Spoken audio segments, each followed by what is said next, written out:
Habari za majukumu mheshimiwa? Nzuri. Karibu keti.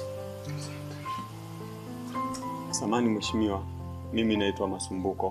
Taarifa zako ninazo.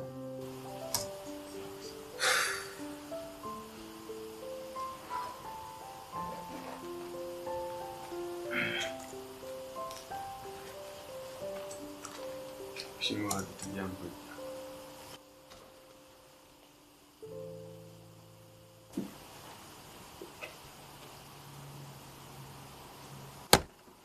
Ulishawahi kufanya kazi kwenye kampuni yoyote kabla ya hapa? Hapana. Vyeti vyako vinaonekana una ufaulu wa hali ya juu sana. Ni kweli mheshimiwa. Lakini kwa kweli nimeshazunguka sana hapa mjini kila ofisi kutafuta kazi, lakini sikupata.